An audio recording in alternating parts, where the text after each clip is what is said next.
ಜ್ಯೇಷ್ಠ ಜೊತೆ ವರ್ಧನ ಇದೆಯಲ್ಲ, ಅದು ಎಷ್ಟು ವೇಟೇಜ್ ಅಂತ? ಅದು ತುಂಬಾ ವೇಟೇಜ್ ಅದು. ಅಂದ್ರೆ ಆ, ಏನಂತ ಹೇಳಿ, ಅದೊಂದು ಅದೇ ಟ್ರೇಡ್ ಮಾರ್ಕ್ ಇದ್ದಂಗೆ. ಹಾ. ಆ, ಅದು ವರ್ಧನ್ ಅಂತ ಗೊತ್ತಾದ್ರೆ, ವರ್ಧನ್ ಅಂತ ಕೇಳಿದ್ರೆ ಹ್ಮ್. ನಮ್ ಕರ್ನಾಟಕದ ಜನ ಹ್ಮ್. ಕೇಳಿದ್ರೆ ಓ ಇಲ್ಲಿಂದಾನೆ ಅಂತ ಹ್ಮ್ ಹ್ಮ್ ಅಂತ. ನಾನು ತುಂಬಾ ಸಲಿ ಹ್ಮ್. ಓಲಾ ಇಲ್ಲಾಂದ್ರೆ ಊಬರ್ ನ ಬುಕ್ ಮಾಡಿದ್ರೆ ಹ್ಮ್. ಅಲ್ಲಿ ನನ್ನ ಹೆಸರು ಬರ್ತದೆ ಜ್ಯೇಷ್ಠ. ಸೊ ನಾನು ನಂಗೆ ಏನು ಗೊತ್ತಿರಲ್ಲ, ನಾನು ಕೂರ್ತೀನಿ, ಅವ್ರು ಕೇಳ್ತಾರೆ ಓಕೆ. ನೀವ್ ಅವ್ರ ಮೊಮ್ಮಗ ನೀವ್ ಅವ್ರ ಮೊಮ್ಮಗ ಅಂತ.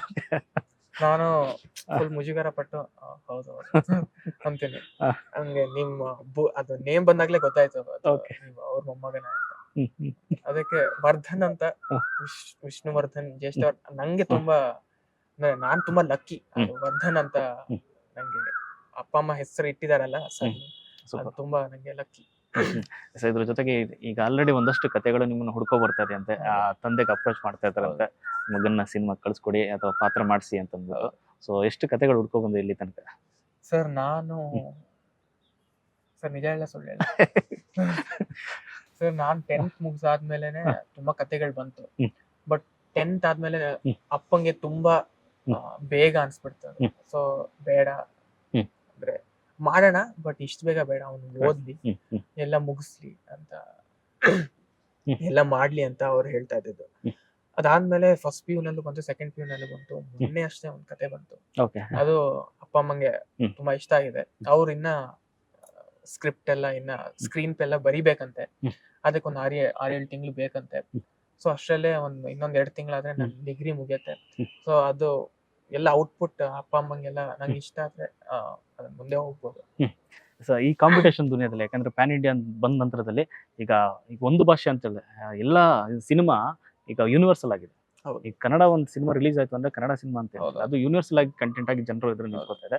ಸೊ ಈ ಸ್ಪೀಡ್ ಇದೆಯಲ್ಲ, ಈ ಸ್ಪೀಡ್ ತಕ್ಕಂತೆ ಈಗ ನೀವು ನೋಡ್ತಿರೋಂಥ ಸಿನಿಮಾಗಳಾಗ್ಲಿ, ನೀವು ಓಪನ್ ಮಾಡಿರುವಂಥ ಸಿನಿಮಾ ವರ್ಲ್ಡ್ ಆಗಲಿ, ಅಂದ್ರೆ ಕಲಿಕೆ ವಿಚಾರದಲ್ಲಿ ಯಾವ ಮಟ್ಟಿಗೆ ಒಂದು ಬೂಸ್ಟ್ ಅಪ್ ಕೊಡ್ತಾ ಇದೆ ಅಂದ್ರೆ ಇಂಡಸ್ಟ್ರಿಯಲ್ಲಿ ಈ ಥರದೊಂದು ಕಥೆಗಳು ಮಾಡಬೇಕು, ಈ ಥರ ಕಥೆಗಳನ್ನ ನಾವು ತೆಗಿಬೇಕು ಅಂತ? ಸರ್ ನಂಗಂತೂ ಅಂದ್ರೆ ಪ್ಯಾನ್ ಇಂಡಿಯಾ ಬಂದು ಒಂದು 10 ವರ್ಷ ಆಗಿರ್ಬೇಕಾ. ಬಾಹುಬಲಿ ಬಂದಾಗ ಪ್ಯಾನ್ ಇಂಡಿಯಾ ಅಂತ ಬಂತು.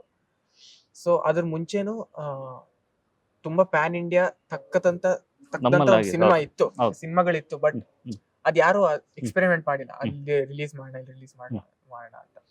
ಸೊ ನನ್ನ ಪ್ರಕಾರ ಪ್ಯಾನ್ ಇಂಡಿಯಾ ಸಿನಿಮಾಗಳು ನಂಗೆ ತುಂಬಾ ಇಷ್ಟ. ಅಂದ್ರೆ ಮಾಸು, ಕಮರ್ಷಿಯಲ್ ಎಲಿಮೆಂಟ್ ಇರುತ್ತೆ. ಬಟ್ ಆ ಸ್ಟೋರಿ ಚೆನ್ನಾಗಿದ್ರೆ ಅದೇ ಪ್ಯಾನ್ ಇಂಡಿಯಾ ಕರೆಕ್ಟ್ ಅಲ್ವಾ ಸರ್? ಸೊ ಮುಖ್ಯವಾಗಿ ಆ ಸ್ಟೋರಿ ಮುಖ್ಯ. ಸ್ಟೋರಿ, ಸ್ಕ್ರೀನ್ ಪ್ಲೇ, ಸ್ಕ್ರಿಪ್ಟ್ ಮುಖ್ಯ. ಸೊ ಅದೇ ಚೆನ್ನಾಗಿದೆ. ನೋಡಿ ಕಾಂತಾರ ಯಾರು ಅನ್ಕೊಂಡಿರ್ಲಿಲ್ಲ ಅದು ಅಷ್ಟು ದೊಡ್ಡ ಹಿಟ್ ಆಗುತ್ತೆ ಅಂತ. ಫಸ್ಟ್ ಬರೀ ಕನ್ನಡದಲ್ಲಿ ರಿಲೀಸ್ ಆಯ್ತು. ನಾನ್ ಫಸ್ಟ್ ಶೋ ನೋಡಿದೆ. ಇದು ತುಂಬಾ ಚೆನ್ನಾಗಿದೆ, ನಂಗೆ ತುಂಬಾ ಇಷ್ಟ ಆಯ್ತು. ನನ್ನ ಫ್ರೆಂಡ್ಸ್ ಜೊತೆ ಮಾತಾಡ್ತಾ ಇದ್ದೆ. ಒಂದ್ 2-3 ತಿಂಗಳು ಬಿಟ್ಟು ನೋಡಿದ್ರೆ 400-500 ಕೋಟಿ ಆಗೋಯ್ತು. ಅದು ಹಿಂದಿಯಲ್ಲಿ ಡಬ್ಬು. ನಾವು ಡೆಲ್ಲಿಗೆ ಹೋದಾಗ ನಮ್ ಕರ್ಕೊಂಡು ಹೋಗೋ ಡ್ರೈವರ್ ಅವರು ಮಾತಾಡ್ತಾ ಇದ್ದಾರೆ ಕಾಂತಾರಕ್ಕೆ, KC ಫಿಲಂ ಹೈ ಬಹುತ್ ಅಚ್ಚಾ ಹೈ.